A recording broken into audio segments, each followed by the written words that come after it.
You are watching part 2 of what happened to Taylor Sterling's game. I'm going to talk about the deep history. Popular platform called Roblox that Mad City had. But there was something missing. Something different that Jailbreak didn't have that Mad City had.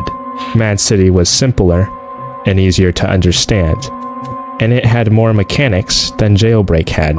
In Mad City, the robberies gave out more cash. It took longer to arrest criminals.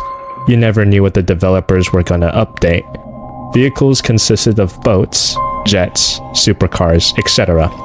And it had a hero team. Mad City had it all, and Jailbreak noticed it. Alex and Keanu, who were the builders of Jailbreak, could not let their game die like this.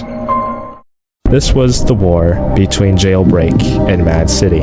The two games released update after update, hoping to win the players' hearts, but then coincidences started to form. Whenever Mad City released a big update, Jailbreak would also release their update on the same day Mad City updated. But the developers had zero communication between themselves. Alex and Keanu could not take breaks throughout the week, because most of the time they were cooking up some updates. But then, Mad City hit its highest peak of popularity when then eventually they had their downfall. In Season 5, hackers were ruining the game by causing lag, making walls fall apart, and flying around. The worst part was that they were giving away free money to other players. This made grinding for cars useless.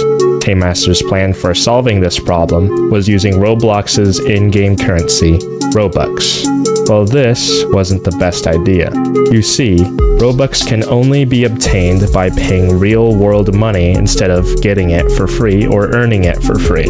Tailmaster made his vehicles cost Robux, but for a crazy high price.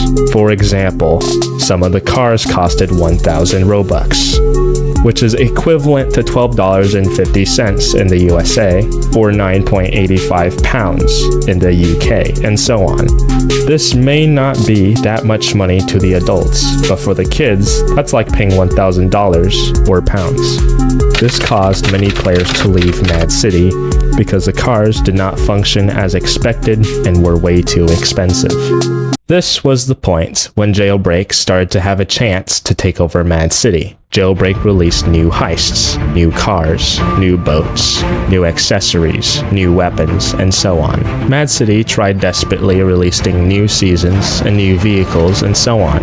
Whenever Mad City tried making an update, it always failed. It never made the players happy.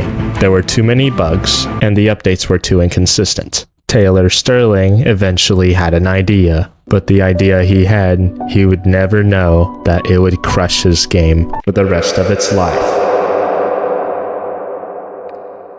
In the very last season of Mad City, updates were still inconsistent and not very popular, but this was because all the developers were working on Mad City Chapter 2. They revamped the physics, they revamped the systems, and they revamped the game. They released it in a live event. I will delete Mad City once and for all. There's nothing saving you this time. After Chapter 2 was released, the game was a hit, but not for long. After the developers released Chapter 2, they did not update the game for a few months. After players realizing that there was no nostalgia left in Mad City Chapter 2 because everything was revamped, all the original players of Mad City quit the game. But all we can do for Mad City is to keep cheering them on as they keep releasing new updates. Thank you for listening to this documentary from Gameslog. Make sure to check out other videos in the channel for future documentaries. Comment below if you liked the video. Anyways, enjoy the rest of your day and try to support Mad City if you can.